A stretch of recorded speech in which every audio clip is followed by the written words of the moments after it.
Matt Lenihan, Boxing Social in association with William Hill, Empire Fight Store. Delighted to be joined by Ebanie Bridges. Ebanie, I feel like it's been a while. First off, how's things? Oh, good, very good. I'm back in the gym, punching with my hand, so I can't complain. In terms of the injury now, do you feel like you're sort of on the comeback trail and ready to get back in the ring in the next couple of months? Yeah, most definitely. It's been, I think, 2-3 weeks I've been punching on the aqua bag and the paddles, and it's feeling good. So we're just progressing, and by May I should be sparring, and then that's it, start camp. So hopefully the end of summer. You've always talked about going into fights with injuries, multiple fights, Beck Connolly fights, I think it was an injury, and then you another fights and things like that. So is it a bit of a relief now that you finally had this work done on your hands and that you can come into this important part of your career fully ready to rock and roll? Yeah, most definitely. I mean, I'm going to knock on wood because let's hope that I don't come into any more fights with injuries. But to be fair, it's nice to know that I'm going to go into a fight with both my hands because I haven't done that for a little bit, and I'm really excited to see what that's going to bring.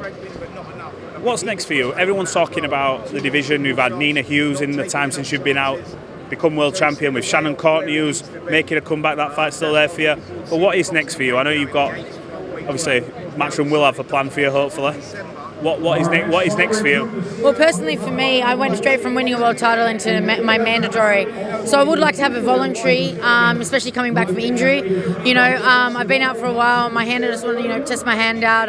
Know that no fight is easy. There's always a big risk. But I think Unifications will happen after I have my first comeback fight after my hand. What's this time sort of out the ring, not being able to punch, done for you? Because I know you're someone who likes to stay busy. How have you kept yourself active and not getting yourself down about it? Do you know what? I've just been doing a lot of other things that everything happens for a reason, and I've been able to enjoy different parts of life, which has been really nice. So that I'm not usually be able to do. So. Yeah. You're doing a lot of content as well. Obviously, we know you've got your OnlyFans, but you're also doing other bits of content as well, sort of behind the scenes into your personal life and showing a bit more of the blonde bomber that people don't get to see. Yeah, definitely. I'm doing a lot of content. Obviously, OnlyFans. At the moment, I'm really just focusing on doing that and just building up all kinds of stuff just for my journey, so people can see what comes on behind the scenes, and I think that's really important because there's more to me than just boxing.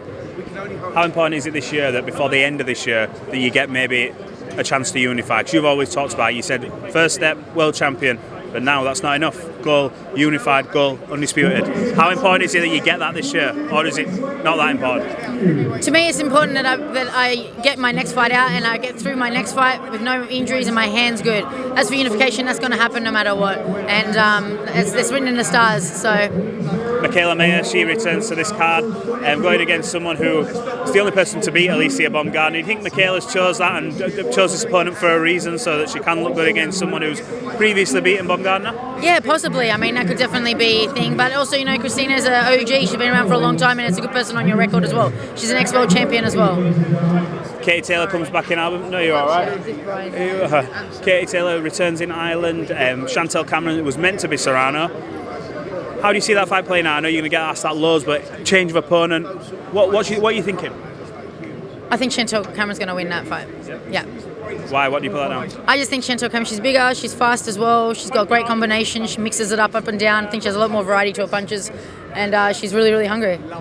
In terms of this fight, obviously Joe Joyce, I think the heavyweight who, he's a juggernaut. He lives by his nickname. He fought Joseph Parker, took a lot of punches, but ended up getting the job done in emphatic style. What do you make of Joe Joyce taking on a threat like Zhang when really he doesn't have to? He's mandatory, and he's interim world champion, but he is going in there with him. What do you make of Joe? Yeah, he's got balls. He's a real fighter. He doesn't care. He wants to fight everyone, and he's tough as. And like he said in a quote the other day, everyone has a plan until they hit him, and nothing happens. So I'm really excited for this fight, and I think it's a good on him. Go in there. It's going to be a good fight. Now, I know you like a Vegas fight night next week. Gervonta Davis, Ryan Garcia, a cracking fight. I know you know your boxing, so break that fight down for me and tell me what you think about it. I think Ryan Garcia is going to win that fight. Really? Yeah. You think you're the first one who's told me that so far? Yeah. I think Ryan Garcia is going to win that fight. I just think I think he's going to be underestimated. I think he's speed, and he has a lot. I think he has a lot of skill. I just think he's going to shock Tank, and he's pretty elusive. He's good elusive as well. He's slick, Tank's kind of we know what Tank is. He's a fucking tank. Do you know what I mean? So, but I think that Ryan could probably outbox him and then, be too fast for him. It's going to be an interesting couple of months, especially obviously in the male division and stuff like that. Look, I won't keep you too much longer. I know you've got things to do. Ebanie, look, I appreciate your time. Thanks for talking to Boxing Social. We'll catch up soon. Yeah, thank you so much. Thank you, guys.